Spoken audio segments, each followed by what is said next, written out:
उपचुनाव है, हमने रामगढ़ की जनता पर ही छोड़ा है, क्योंकि हमको भी लगता है कि अभी हम लोग अब एक हमारी जो कोर कमेटी है उनका जो कहना है और हम लोग का जो चिंतन है कि यदि डायरेक्ट अथवा इनडायरेक्ट अगर राजनीतिक रिफॉर्म की हम लोग आएंगे तो क्यों ना 2024 को एक बेहतर विकल्प के तौर पर ले।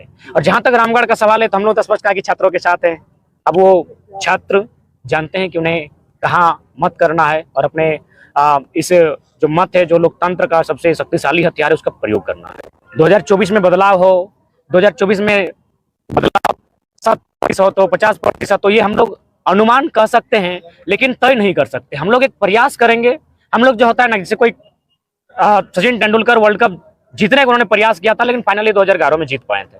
तो ठीक उसी प्रकार हम लोग जनता के बीच जा रहे हैं और जनता को बारीकी से एक एक चीजों को तर्क से हम लोग बता रहे हैं कि जो इस राज्य के विधायिका में बैठे लोग हैं, 81 के 81 पक्ष और विपक्ष का सवाल ही नहीं है। 81 के 81 किस प्रकार गलत नीतियों का समर्थन कर रहे हैं, किस प्रकार 60-40 नियोजन नीति लेकर आ रहे हैं, किस प्रकार यहाँ 1985 की स्थानीय नीति को लेकर आ रहे हैं, और इसका सीधा प्रभाव पड़ रहा है झारखंड के जनमानस के ऊपर। और ये हम नहीं कह रहे हैं।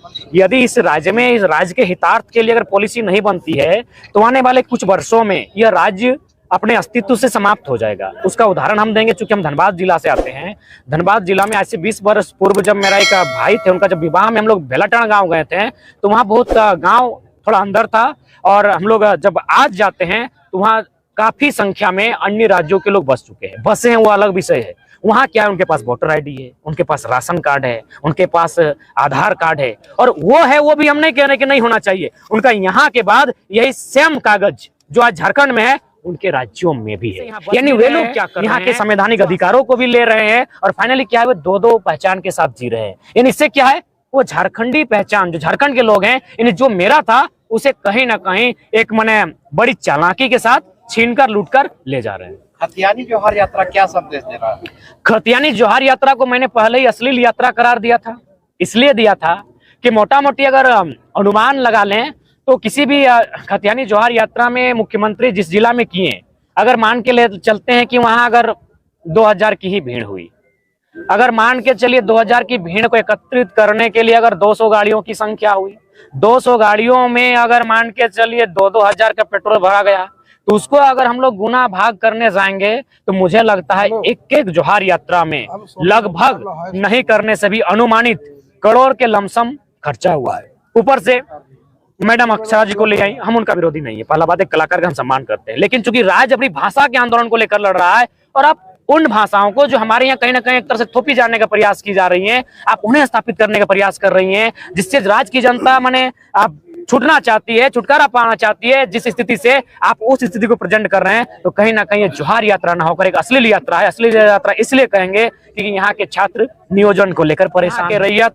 1950 में जमीन दी है, आज भी कोर्ट के दरवाजे काट रहे हैं कि हमारे जमीन के बदले या तो मुआवजा मिल जाए या तो नौकरी मिल जाए। लेकिन आप उन चीजों को छोड़कर, आप वैकेंसियों को फुलफिल करने के छोड़कर आप करोड़ रुपया में जोहार खतियानी यात्रा कर रहे हैं, तो जाहिर सी बात कहेंगे, इसे अश्लील यात्रा ही कहेंगे कि मैंने जनता भूख प्यास से त्रस्त है और राजा जी सुरा सुंदरी में मस्त है, तो इसे हम अश्लील यात्रा कहते हैं। यानी जोहार यात्रा के माध्यम से भोजपुरी कलाकारों को लाके क्या लगता है कि झारखंड के स्थानीय कलाकारों को चोट नहीं पहुंचा? चोट भी पहुंचा है, अपमान भी है, और झारखंड की जो अस्मिता है उस पर भी उन्होंने चोट पहुंचाई है। भोजपुरी रहे या मगही रहे, हम उनका सम्मान करते हैं। भोजपुरी का सम्मान भोजपुर के क्षेत्र में हो, हम भी वहां जाकर भोजपुरी सुनना पसंद करेंगे। मगही का सम्मान मगध के क्षेत्र में हो, हमें वहां अच्छा लगेगा। लेकिन आप अगर झारखंड का क्षेत्र जो कहीं कोटा, कहीं कुड़माली, कहीं संथाली, कहीं नागपुरी, कहीं सादरी, कहीं मुंडारी, इन भाषाओं का क्षेत्र है, अगर आप इन भाषाओं पर चर्चा नहीं करते हैं, आप अगर इन भाषाओं को प्रोत्साहित नहीं करते हैं, तो ये भाषाएं खत्म हो जाएगी। और कहावत है कि जिस इंसान की भाषा खत्म होती है,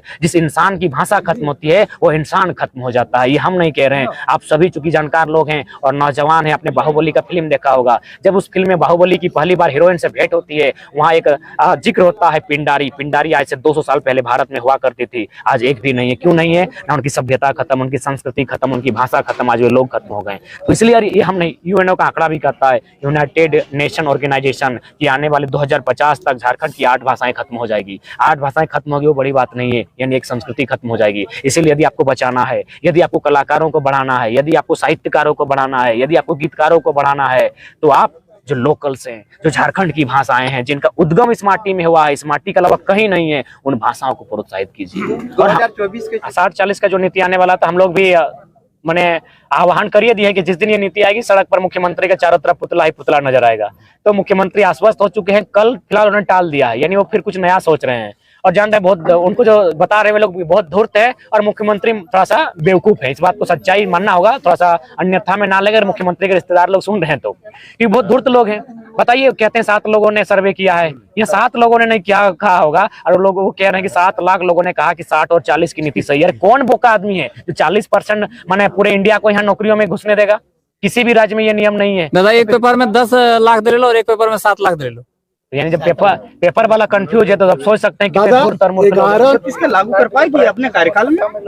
देखिए, जो वर्तमान सरकार है, पहला बात इन्हें थोड़ा सा समय लेना होगा और इनकी अपनी जो मनोस्थिति उसे साफ करना होगा। और इन्हें वास्तव में ये जताना होगा कि हाँ, ये लोगों के हित में कार्य करना चाहती है। देखिए 1932 यदि सबसे पहला बात, हम लोग भी इंसान में भेद नहीं चाहते हैं, किसी भी इंसान का हक का हनन ना हो, तो वहां क्या किया जाए जो 1932 की बात को करते हैं।